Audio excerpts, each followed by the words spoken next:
All right, back to the craft of directing for television. You had mentioned a few times that you were basically inventing a lot of techniques as you went along in those early days. What are some of those techniques that you were inventing? Well, I know I didn't mean to say that I was inventing it personally. You understood that all of us were sort of inventing it. When I say inventing, I guess the whole process of how the director works with the stage manager was something that was pretty new in at least for all of us. Nobody had really ever thrown us in that situation. People were doing these kind of shows for the first time, of half-hour dramatic shows or whatever. And so I guess we were trying to work out ways of how we were going to control the set. When you had two stage managers, for instance, on a show, you had to have somebody figuring out who was in charge and who wasn't, what the director needed to know or the assistant director or associate director had to know in order to give the stage managers proper cues for what they were doing, what the amount of authority was that the stage managers had over the crew, and all those things sometimes became very technically involved because, for instance, you had a couple of different unions. The stage managers and the directors were part of the Radio and Television Directors Guild. The guys who worked the cameras were NABIT, which was and the stagehands were all IA. So you sometimes had interlocking jurisdictions. The director couldn't touch a piece of furniture to move it. He had to ask an IA guy to move it, and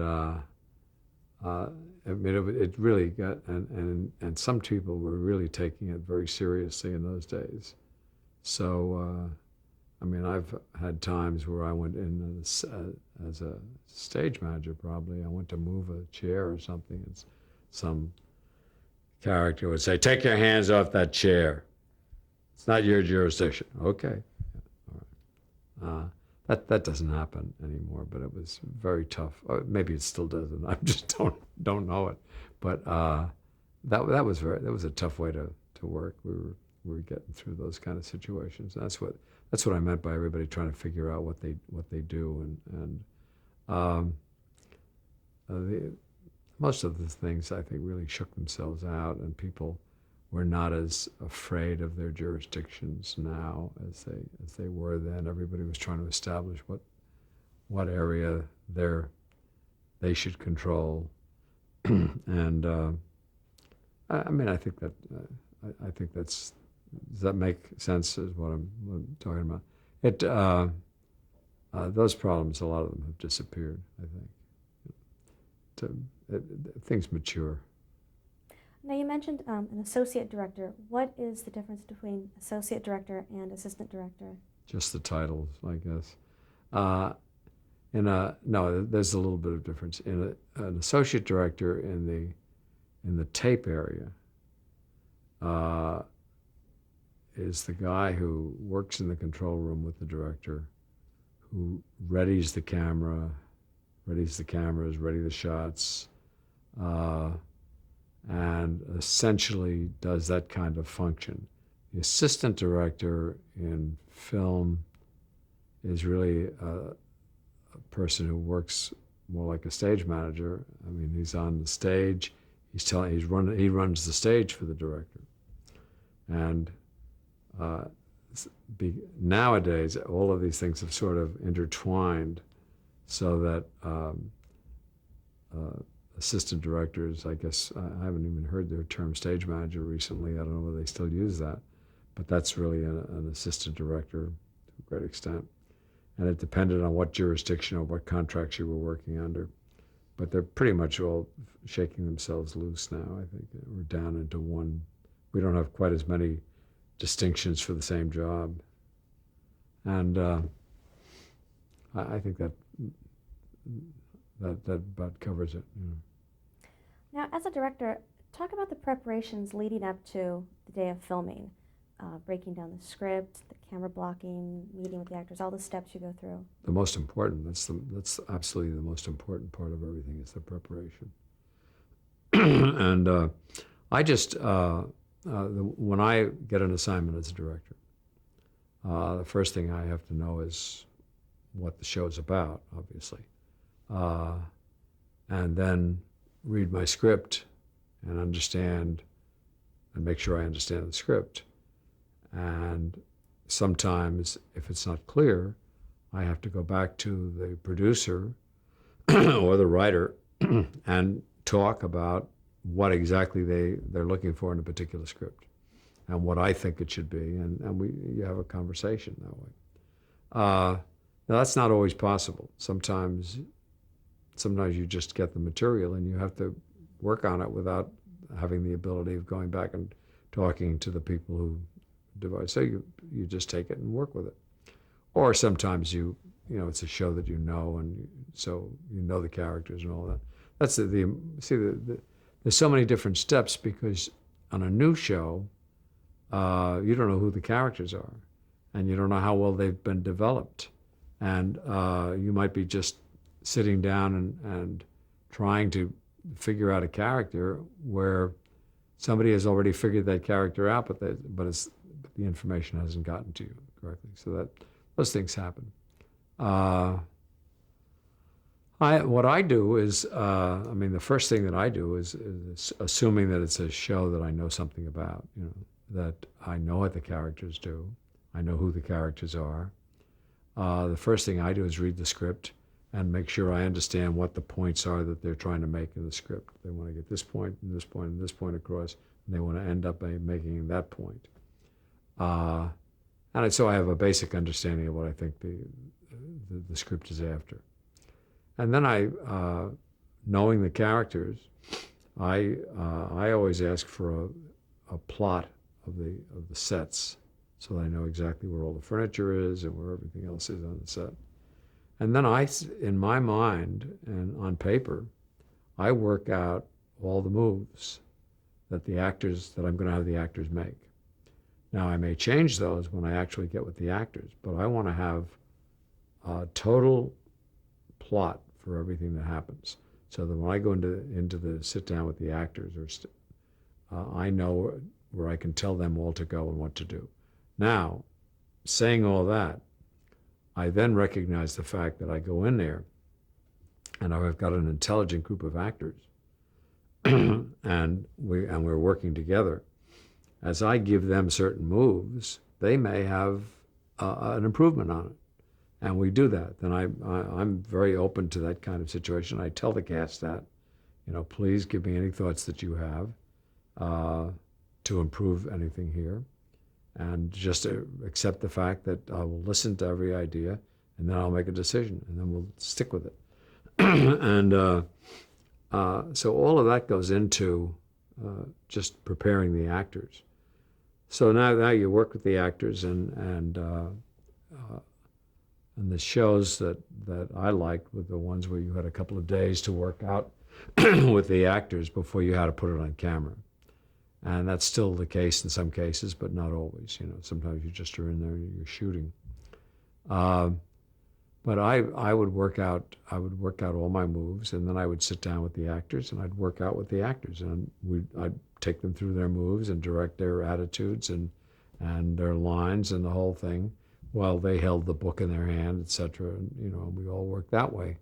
And then it would develop as they learn, as we solidified things, they learn their lines, and then they'd be without book, and we would do a performance. And then I would stage the performance, and then the night before I came in to stage the performance, I would have worked out the cameras, or sometimes right after I stage the performance, then I work out.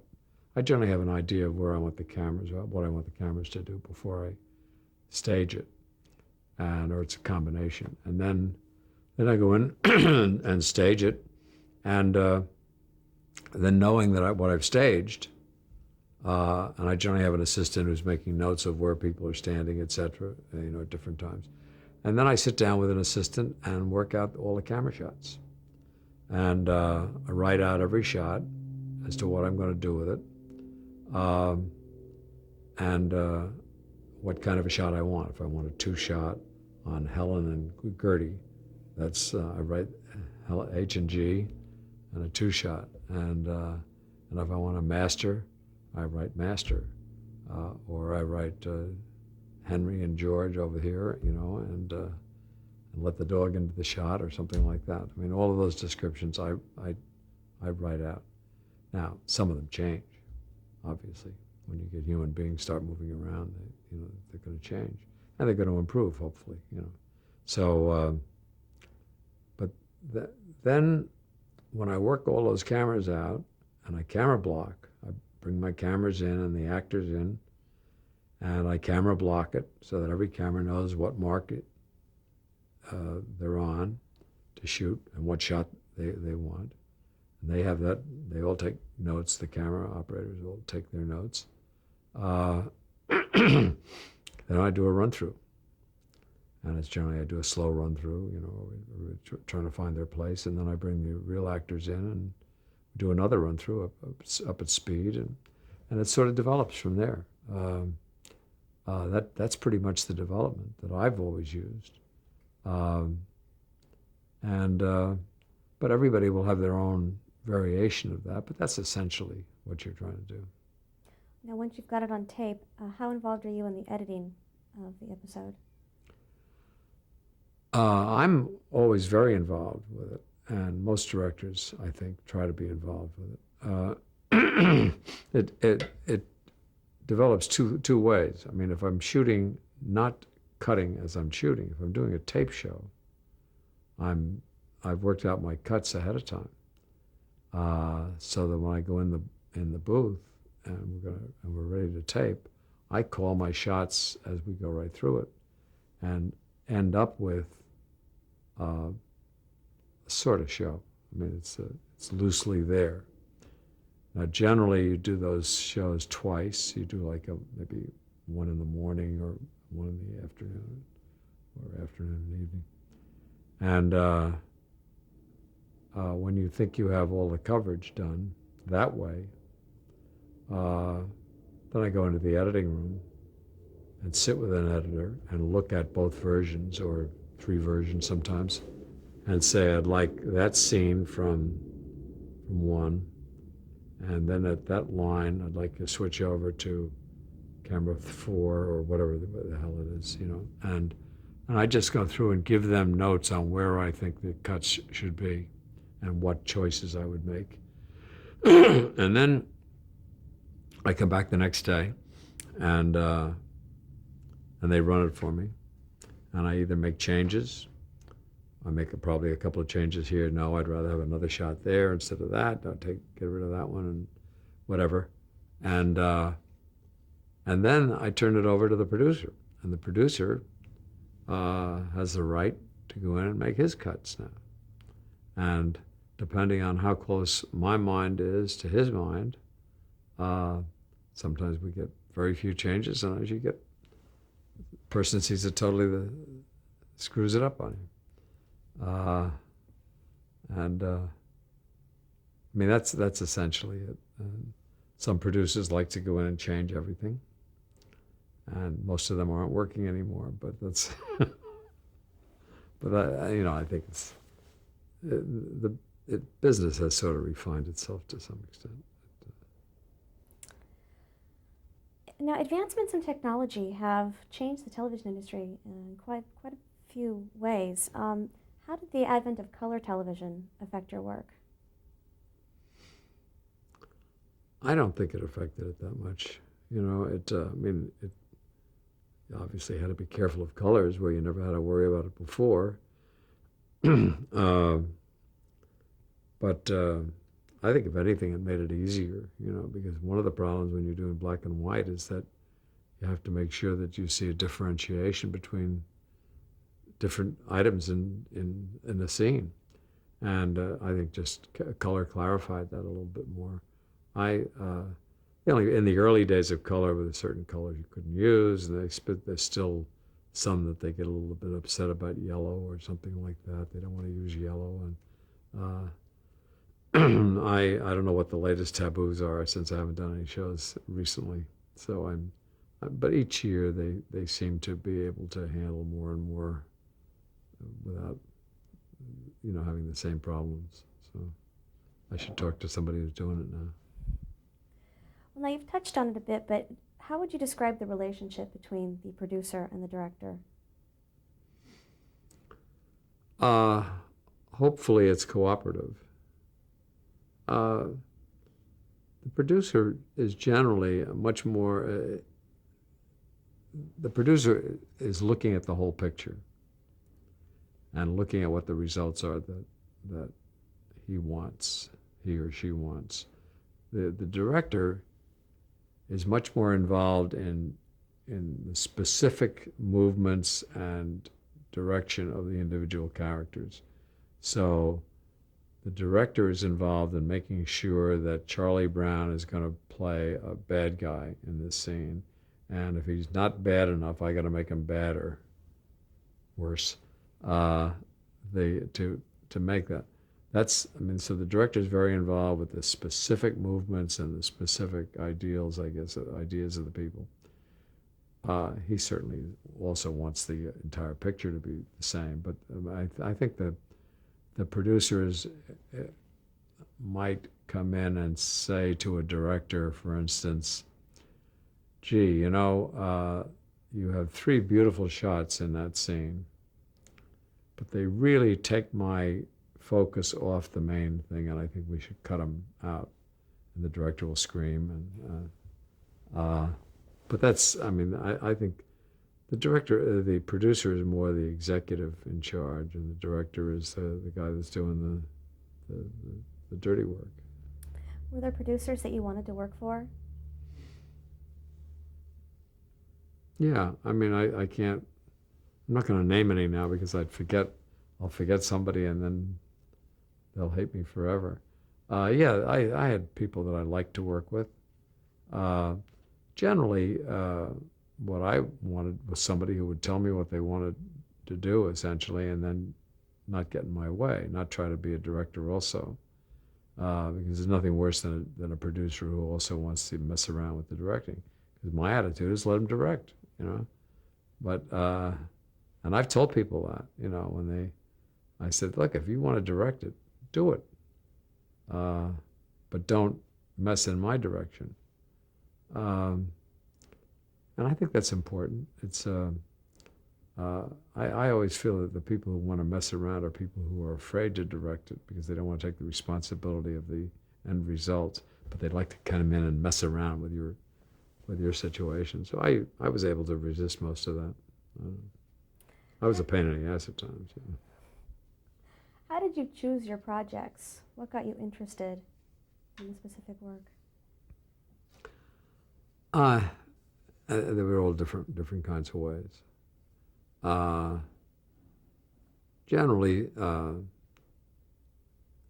people would come to me and ask me to do a show.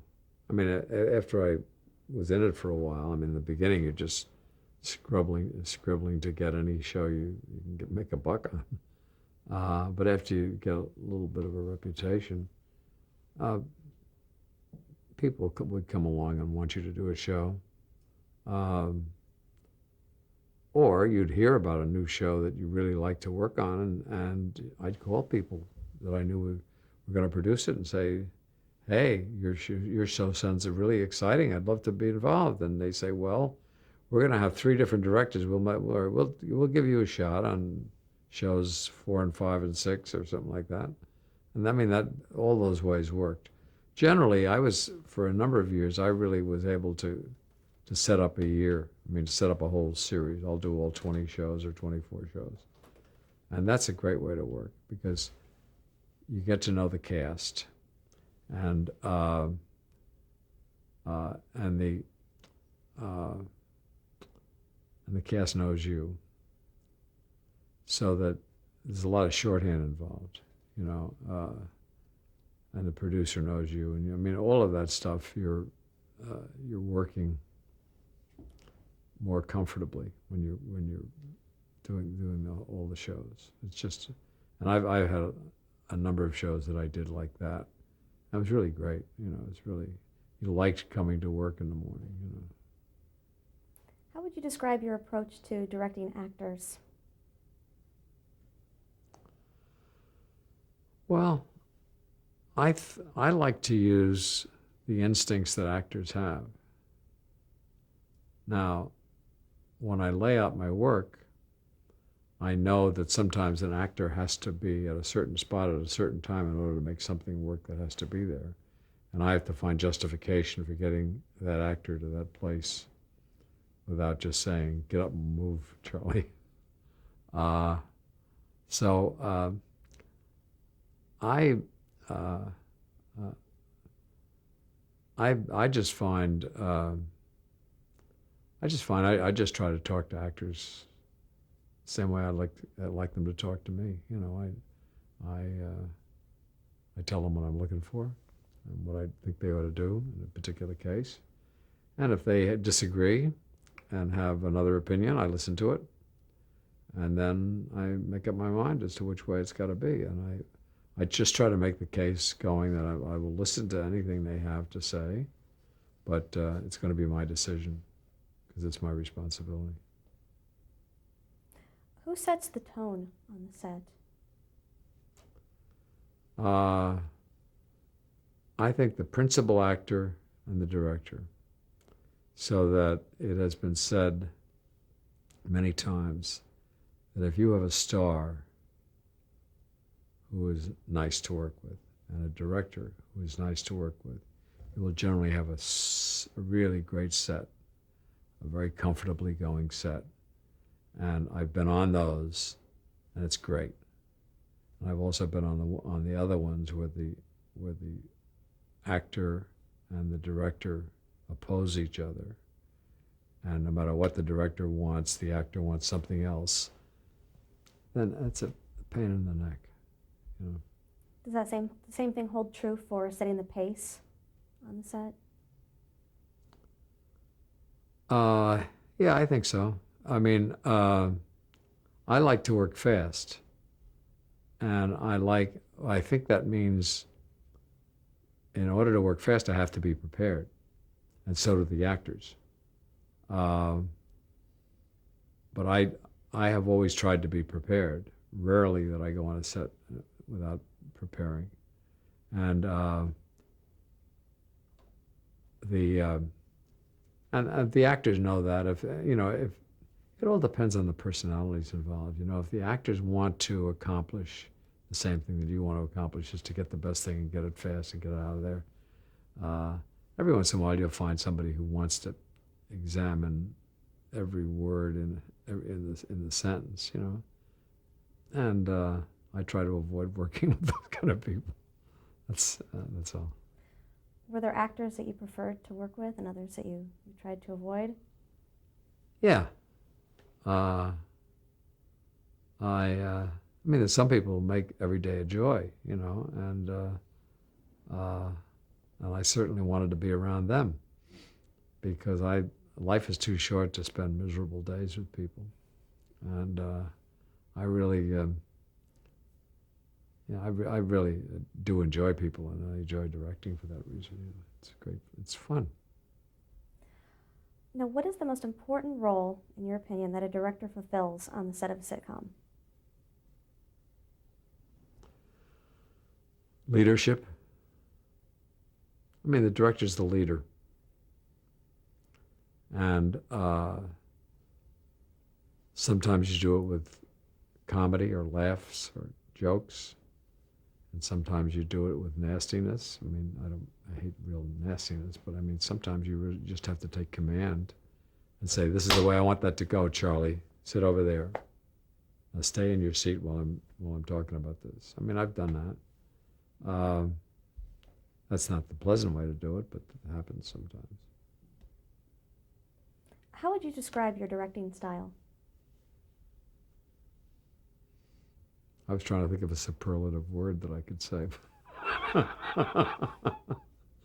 I don't know. I think it's the way that, that people direct, or should direct. I don't know. I don't. I don't have a description. I think maybe it's a hands-on. Is that a good word? I think it's hands-on. I mean, I try to do what I think the whole job is.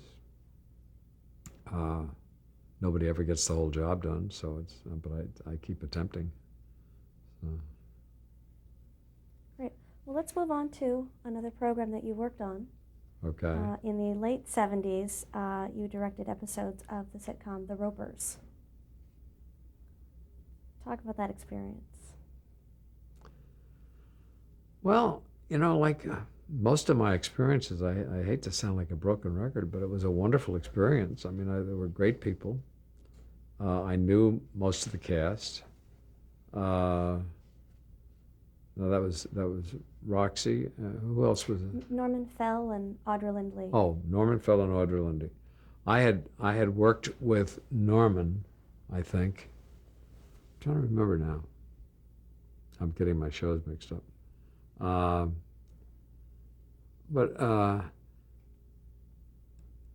The show, I didn't last as long as it should have, I don't think. I don't know how long it lasted. How long did it last? About a season. Yeah. It should have done better.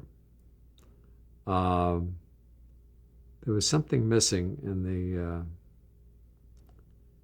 the scripts, I think. I don't know why. I'm not trying to blame the writer. There was some element that didn't quite jive. And there was more hassle on that, I think, than a lot of the shows that I've been involved with. And the people were nice. I mean, I got along with those people very well. I don't think we ever really